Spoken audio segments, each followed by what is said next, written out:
इसलिए उस देह से तुलसी का स्पर्श हो रहा हो जब उसके प्राण निकले हो तो निश्चित है कि भगवत प्राप्ति हो जाएगी।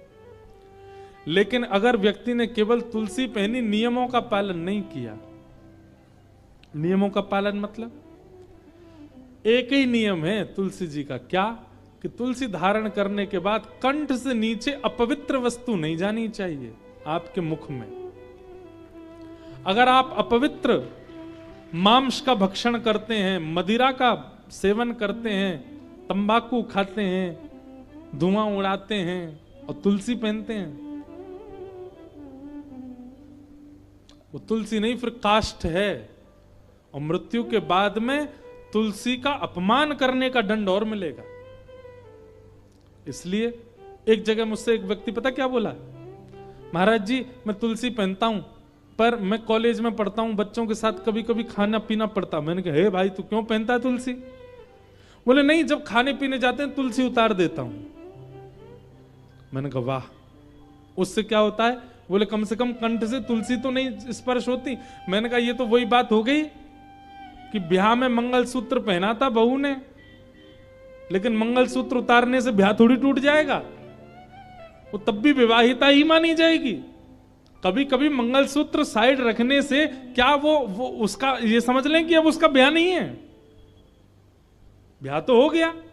अब चाहे मंगलसूत्र धारण करे चाहे नहीं, एक बार कंठी अगर गले में पहन ली तो मतलब आप वैष्णव हो। उसके बाद आपकी खान पान की शुद्धता अगर नहीं है, दंड तो मिलेगा। इसलिए तब तक तुलसी जी मत पहनिए जब तक आप अपने चित्त पर ये भरोसा ना कर लें कि हाँ हम अपने भोजन और भजन और पान को शुद्ध कर सकते हैं। विशेष रूप से तो मांस सेवन करने वाले और मदिरा पीने वाले, तंबाकू सेवन करने वाले, इन लोगों से तो हमारी प्रार्थना है बिल्कुल मत पहन लेना। और जब पहनो तो सबको विष के मात्र त्याग देना, विष के समान त्याग देना। तो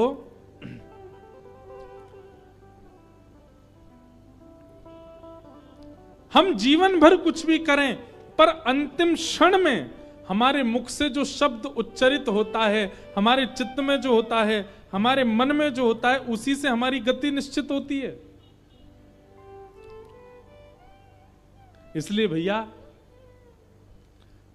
हर दिन ठाकुर जी से एक प्रार्थना करो, क्या कि नाथ जब मेरे प्राण निकलने वाले हो ना, आप मुझको अभी बिल्कुल मत मिलना। मैं वृंदावन जाऊं मुझे मत दिखना, मैं हरिद्वार जाऊं मुझ पर कृपा मत करना, जीवन भर मेरा ऐसे ही चलने दो, कोई बात नहीं आप मत मिलना। पर नाथ जब मेरे प्राण निकल रहे हो ना, जब मेरी अंतिम श्वास चल रही हो, मुझे नहीं पता कहां निकलेंगे, कैसे निकलेंगे, कब निकलेंगे, आपको पता है। बस मेरी इतनी इच्छा मान लीजिए नाथ कि जब मेरे प्राण निकले ना तब आप मेरे सामने आ जाना। भगवान से और कुछ मत मांगो।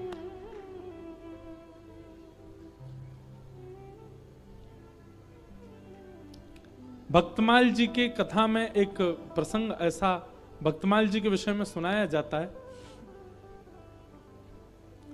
कि अगर अंतिम श्वास निकल रही हो और उस समय भागवत जी, रामचरितमानस या इस प्रकार के वैदिक ग्रंथ या भक्तमाल जी अगर हमारी छाती पर रखी हो,